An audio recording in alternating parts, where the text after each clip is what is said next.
Mi nombre es Daniel Martínez. Y tengo fe en la humanidad. Les contaré cómo empezó todo.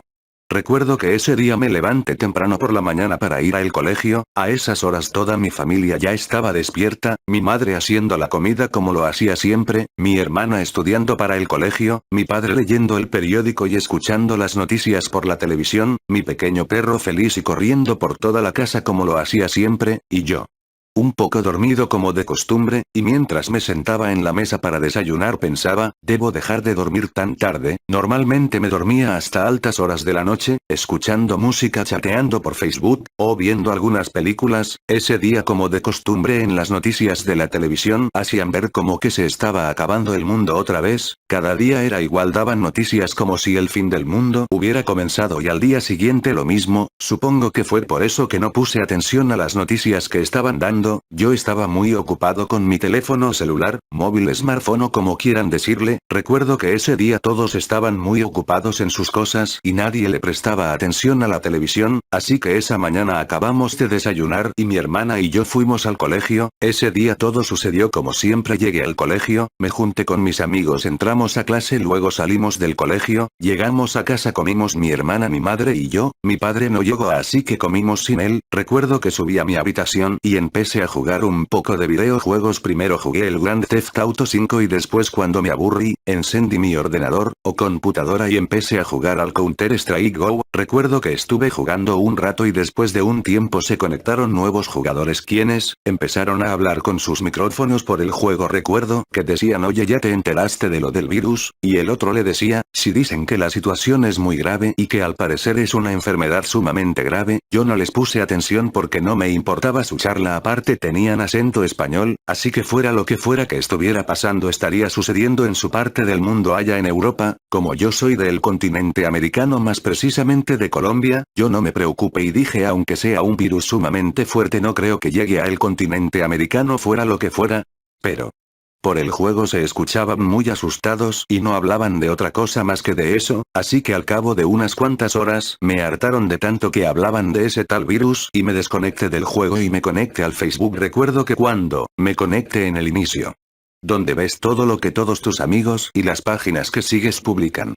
Todo el mundo estaba publicando y compartiendo cosas acerca de un virus que al parecer surgió en África y se extendió por todo el continente africano y llegó al continente europeo, como todos publicaban y compartían cosas sobre esto me nació un poco la curiosidad y empecé a investigar un poco sobre el tema, al parecer el virus era uno muy extraño que no se reproducía en ambientes de laboratorio por lo que pensé entonces deben investigarlo en las zonas donde está presente, también leí que era un virus que mutaba muy rápidamente, por lo que los avances de los científicos serían muy lentos también leí, que el virus podía infectar animales y que tenía la capacidad de transmitirse por el aire, aumentando su peligrosidad, y también leí, un montón de detalles sobre el virus sobre sus cualidades, sobre qué podía hacer, en fin detalles que me encantaría recordar ya que ahora es sumamente importante pero en ese momento no me pareció así, aparte no serviría de nada recordar los detalles si el virus muta sumamente rápido.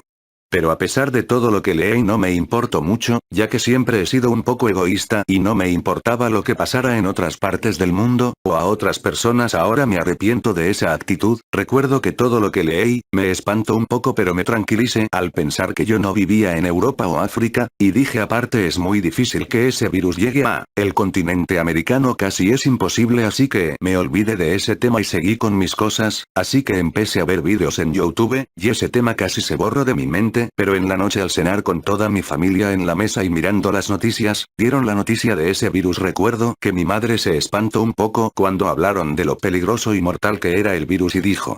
Dios mío pobre gente y eso fue lo más importante de ese día, y los siguientes 8 meses, lo pasé como si nada hasta había olvidado la existencia de ese virus, toda la histeria colectiva por ese tal virus había pasado, o bueno eso creía al cabo de 8 meses el miedo por ese virus volvió de nuevo, gente, asustada hablaba de ese virus y decían que se había vuelto más peligroso y más difícil de investigar.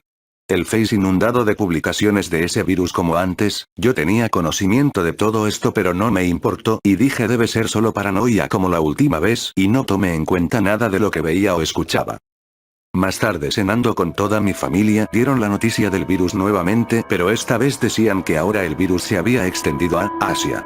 a Oriente Medio y decían que incluso había algunos enfermos del virus en Rusia, cosa rara ya que los científicos creían que el virus era únicamente de ambiente cálido, es decir caliente, y como en Rusia hace mucho frío, y el virus estaba presente ahí, los científicos se dieron cuenta que el virus también podía vivir en ambientes sumamente fríos, pero lo que me asustó un poco, fue que dijeron que una persona huyó de África debido al virus y se refugió en Argentina, pero que al parecer los filtros de seguridad de los aeropuertos no detectaron que esta persona ya venía enferma en el camino. Dijeron que esto se debió a que ahora el virus no presentaba síntomas en sus etapas iniciales, sino que ya hasta que está medianamente avanzado, es cuando se presentan los síntomas, y esto hacía más difícil detectar el virus. Yo pensé como que el virus no presenta síntomas hasta que está ya algo avanzado. Esta noticia me asustó un poco, pero pensé no importa, seguramente ya están aislando a esta persona de los demás, y pensé además Argentina está muy lejos de Colombia, por lo que no debería preocuparme, y así seguí tratando de pensar que el virus nunca nos alcanzaría, pero al cabo de 2 meses mire la noticia que tanto no quería ver. El virus se había extendido por todo Sudamérica. Al parecer el primer infectado en Argentina estuvo recibiendo tratamiento médico, pero los doctores que lo trataban fueron contagiados y de ahí inició una epidemia por todo Sudamérica. Ahora sí estaba asustado por todo lo que había leído y escuchado del virus. Ya incluso había gente infectada en Colombia, no sé cómo, pero el virus avanzó y mutó muy rápido. Ya incluso había menos personas en la mañana por la calle, y eso que las calles por donde yo vivo pasa mucha gente, incluso el transporte público o transporte urbano, ya había muy poca gente, y yo me acuerdo que antes del virus el transporte estaba súper lleno a tope.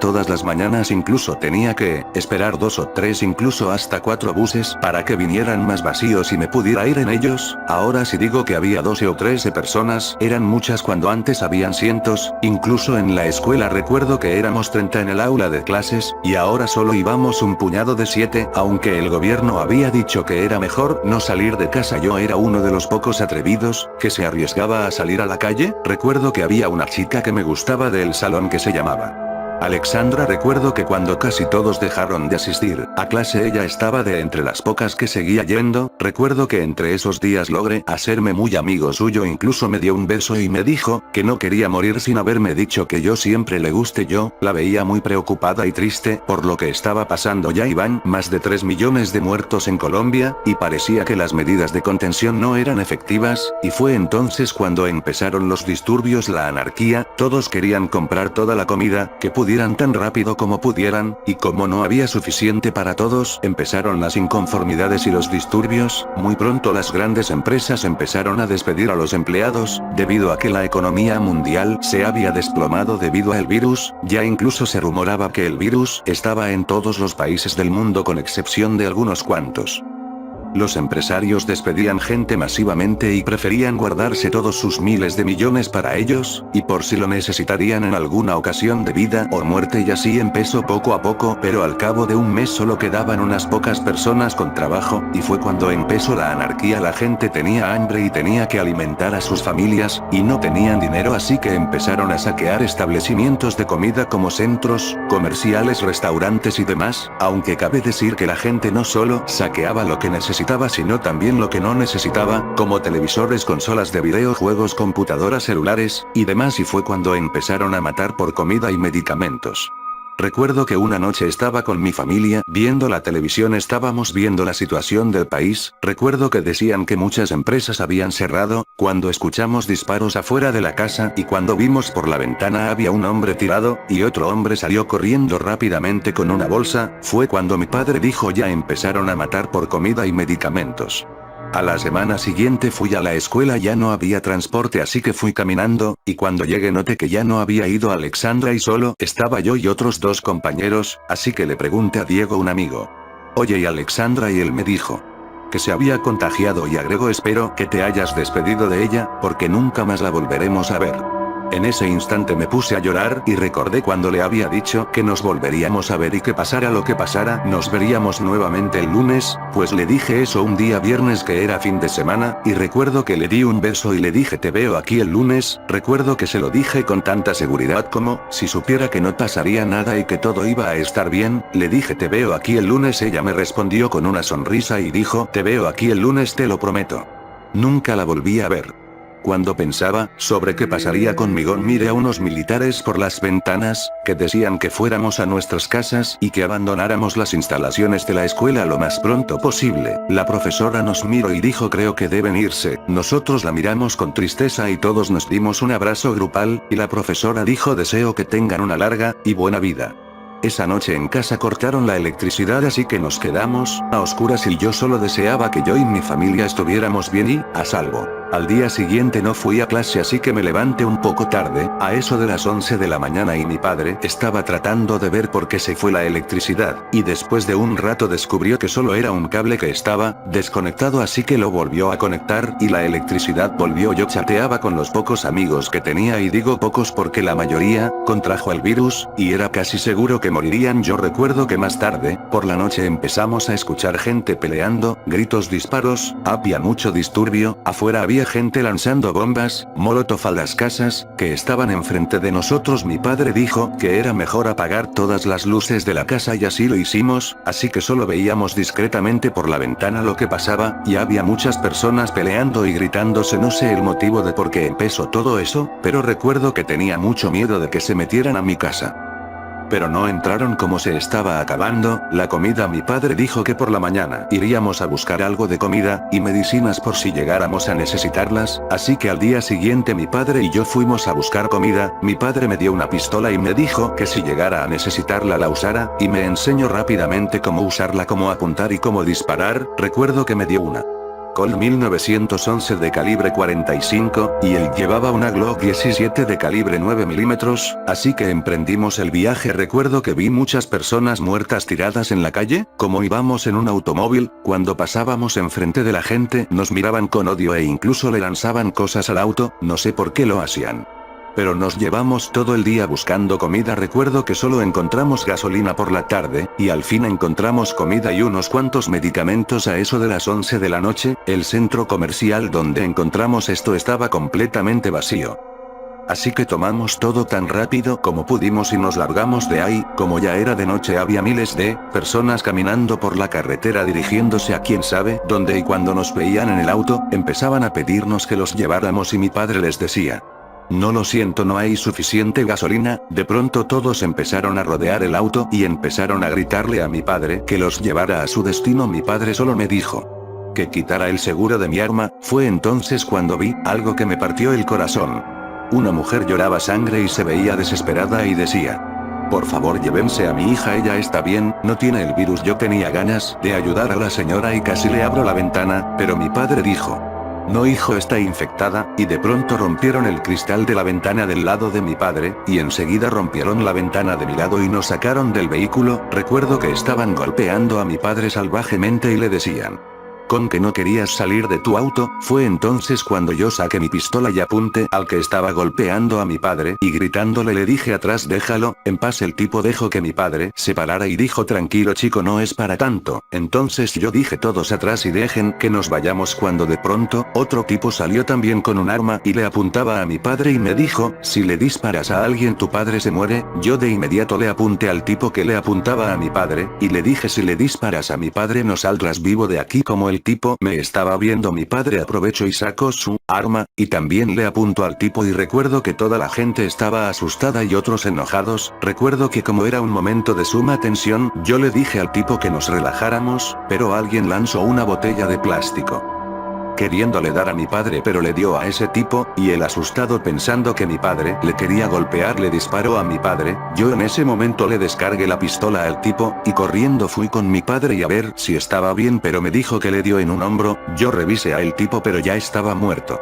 Todos nos veían silenciosamente y yo grité: ahora dejen que nos vayamos o los mataré a todos, malditos hijos de perra. Ellos solo se apartaron de nuestro camino y dejaron que nos fuéramos. Esa noche mi padre apenas pudo conducir debido a su herida. Cuando llegamos a casa mi madre se asustó, pero mi padre le explicó que no era serio y mi madre lo empezó a atender. Recuerdo que al día siguiente en las noticias decían que los gobiernos de Australia, Afganistán, Austria, Turquía, Turkmenistán, Letonia, Lituania, Estonia, Kazajistán, Ucrania, y al menos los gobiernos de al menos otros 60 países más habían caído, y se habían sumido en el caos y el desorden, debido a la infección del virus, y dieron la noticia más aterradora de todas, el presidente de los Estados Unidos se había contagiado desde hace una semana y no se había podido recuperar. Yo pensé que si el hombre más poderoso del mundo con acceso a los mejores medicamentos y médicos, se había enfermado y no se había podido recuperar, esto era el fin para todos. También dijeron que países como Polonia y Rusia, entre otros países más, habían empezado a bombardear las zonas con mayor índice de infectados. Muchos otros países como Turquía, Hungría entre otros habían empezado a quemar los cadáveres de los enfermos. Cuando escuché todo esto me sentí sin esperanza, y solo quería estar con mi familia cuando el fin llegara. Recuerdo que, un día mi hermana estaba jugando con el perro en el patio de la casa, aunque mi madre le había prohibido a mi hermana salir de la casa. Fue entonces cuando el perro salió corriendo y mi hermana detrás de él. Mi hermana nos dijo después que corrió cerca de 2 cuadras detrás del perro cuando unos enfermos se acercaron a ella. Mi hermana dice que salió corriendo tan rápido como pudo, pero después de 4 días mi hermana empezó con los síntomas del virus. Yo y también mi madre y mi padre estaban muy asustados y se negaban a creer que era el virus. Decían que era un simple resfriado, pero yo sé que lo decían solo para calmarse, pero en el fondo sabían bien lo que era. Mi madre era la única que entraba al cuarto de mi hermana, ya que mi padre y yo no entrábamos, debido a que ya sabíamos lo que le pasaba a mi hermana. Recuerdo que mi madre le dio los mejores medicamentos que teníamos en casa. Incluso mi padre y yo fuimos a varios lugares buscando a un doctor, pero no había ninguno, y recuerdo que mi padre me dijo: hijo, será mejor que te despidas de tu hermana mientras puedas, ya que es probable que nunca la vuelvas a ver. Así que lo hice, me despedí de mi hermana, entré a su habitación, y recuerdo que la vi muy mal y estuvimos platicando un rato y después le dije: te quiero mucho hermana, hasta siempre. Y como ella ya sabía lo que tenía, también me dijo: adiós, cuídate mucho. Después de un par de días escuchaba los gritos desgarradores de mi hermana. Yo ya sabía que era por el virus, pero no sabía qué era lo que le dolía. Yo solo escuchaba que gritaba con toda su fuerza y decía: me duele. Yo solo quería que dejara de gritar porque era ensordecedor, pero cuando finalmente se detuvo me asusté y deseé que volviera a gritar, ya que sabía que dejó de gritar porque murió. Fue triste cuando murió, la enterramos en el patio. Y al cabo de poco tiempo mi madre sufrió el mismo destino. Mi madre también gritaba de dolor y yo lloraba de impotencia, y murió. Pero como mi madre y padre vivían en la misma habitación, mi padre se contagió casi enseguida de que mi madre lo hizo. Recuerdo que mi padre al cabo de unos días se veía como mi hermana, muy mal, muy blanco de la piel, los ojos muy rojos, muy cansado y se la pasaba vomitando. También se le habían empezado a abrir heridas en la piel como a mi hermana, y mi madre. Recuerdo que mi padre me dijo: hijo, quiero que me mates. No quiero sufrir el mismo dolor que tu madre y hermana, y puso su pistola en la mesa donde estábamos. Yo le dije que de ninguna manera, y me negué. Él me dijo que de todas formas iba a morir y yo le dije que no lo haría, y él me miró muy cansado y me dijo que no me doliera matarlo, ya que si lo dejaba vivo le iba a doler más, y iba a sufrir mucho más. Él me dijo que esa era la única forma de salvarlo. Yo llorando le dije que por favor no. Y él me dijo que eso sería el último favor que me pidiera, que sería su última voluntad. No los aburriré con detalles. Estuvimos cerca de 30 minutos discutiendo hasta que por fin me convenció a hacerlo. Como los dolores le empezaban de nuevo, a mi padre me dijo: ya es hora, así que salimos al patio y me dijo: gracias, nos vemos en el cielo. Yo le apuntaba y lloraba, pero como los dolores le empezaban a mi padre otra vez casi sin fuerza, me dijo: hazlo ya. Yo no quería, pero entonces me gritó: hazlo, y yo le disparé en la cabeza. Después de que le disparé me puse a llorar. Ahora no tenía a nadie, estaba solo, y desde hace 2 días a mí también me empezaban los síntomas, así que decidí esperar a ver si podía resistir. Recuerdo que esa noche subí a mi cuarto y no paraba de llorar, así que encendí la PC, y empecé a ver cualquier cosa que me encontraba en internet. Después de un rato me asomé por la ventana de mi cuarto y miré a mi padre, ahí seguía tirado en el piso muerto. No sé ni siquiera por qué lo hice, supongo que en el fondo esperaba que mi padre se levantara y estuviera curado, pero no lo haría. Pasaron 3 días y el dolor era insoportable. Es un dolor inimaginable. Ya ni siquiera podía mantenerme en pie de tanto dolor. Es un dolor indescriptible que no pueden imaginar ni yo describir, ya que no creo que existan palabras para tanto dolor. Así que como pude me arrastré hasta el cadáver de mi padre. Y aquí estoy escribiendo todo lo que hasta ahora les Contado, perdónenme, si no sé narrar o si mi historia no está bien redactada, pero por favor entiéndanme, no soy un experto escritor, ahora lo que haré será suicidarme con la misma pistola con la que le disparé a mi padre, estoy como ya lo dije al lado del cadáver de mi padre, me suicidaré junto a él, ahora veo que es cierto, el dolor es tan intenso que prefiero morir, pero no sé si vaya al cielo y vea a mi familia porque, los que se suicidan no van al cielo, pero en este momento estoy tan desesperado por acabar con este dolor que prefiero morir, espero que si algún día alguien encuentra esto lo haga del conocimiento de los demás, ese es mi último deseo, que porque creo que alguien lo va a encontrar, porque yo sé que la humanidad sobrevivirá a esto, ha sobrevivido a cosas peores, porque la vida es como un camino con flores. Y también con piedras que te estorbarán, y todo camino tiene su fin, y desgraciadamente este es el mío, pero yo sé que la gente, que las personas sobrevivirán, yo sé que encontrarán la cura, quizá, no hoy, quizá no mañana, pero algún día, y ¿saben por qué estoy tan seguro de que pasará? Porque mi nombre es Daniel Martínez y tengo fe en la humanidad.